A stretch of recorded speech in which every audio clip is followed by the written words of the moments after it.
This kit is from FORTEM and it should really do everything you want. So what we're going to do is I'm going to quickly unbox this, talk to you about some of its features, then we need to take it outside, try it out, make sure it actually works.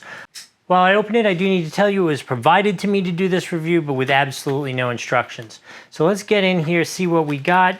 This is a 12-volt air inflator, which is good for both cars as well as bicycles. It will go up to 150 pounds, which I can tell you as somebody who has an RV and has towed and raced cars, that's a pretty serious, that's like your towing weight poundage for your tires. So that's really functional, really good to have. It comes with a 14-foot wire, which I have a big vehicle, so we're gonna be able to test it, make sure we can get easily to all the different wheels while working on it.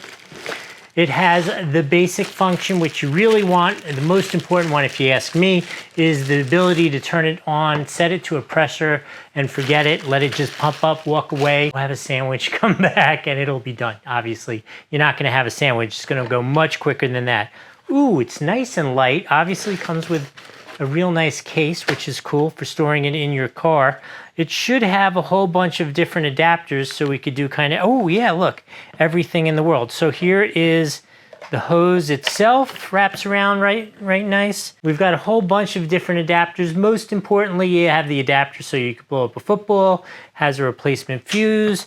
Here's the cord itself, and that is definitely a good 14 feet. So let's go outside, pump up some tires, see how it goes, and then I'll give you my review of how it worked. Okay, I've got my FORTEM here, and I'm gonna go the extra mile for you. Literally the extra mile. This is our Chevy Tahoe, and I'm gonna do a worst case scenario. I lowered that front tire pressure down to 20 pounds, which obviously isn't gonna work. And I'm going to plug this in the back, all the way in the back, and see if the cord can get us to the front, and we'll see how long it takes to inflate that big old tire from 20 pounds up to 35. All right, let's go do that. Okay, I'm plugged in the back. You can hear the car is running. Let's see. There's a little bit of extra slack here, not a lot, but I think you're good with pretty much any size vehicle because you're not gonna get something too much bigger than this. Okay, so it's reading 20 pounds. Let's go up to 36. Let's do it. Let's see how long that takes. All right, so it's motoring along down there. We are at 35 pounds going to 36.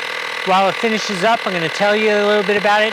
So it is definitely a quality thing, and I really appreciate how light and how small it is.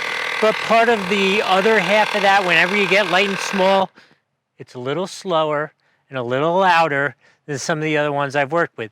That's not really an issue, right? Because this is for emergencies. This isn't for like your regular, like everyday use of like pumping it up to like 100 pounds to go towing or something like that. This is a great lightweight item to keep around to pump up a bicycle, pump up a football, leave it in the back of the car if you got a flat tire going, something like that, a tire's going down, whip it out, stretch it out, it fits all the tires, works perfectly that way. It's just a little slow and a little loud while you're doing it. So I think that is a real reasonable balance for the lightweight, small size, compactability. I love the way all the cords are all enclosed in it. It is definitely, I'm gonna give it a good 4 out of 5 on the Doug score. It's not a perfect 5 out of 5. I would like a little more speed, but I think on balance in terms of value and that kind of stuff, it's really good. Hope that was helpful. We'll see you next time.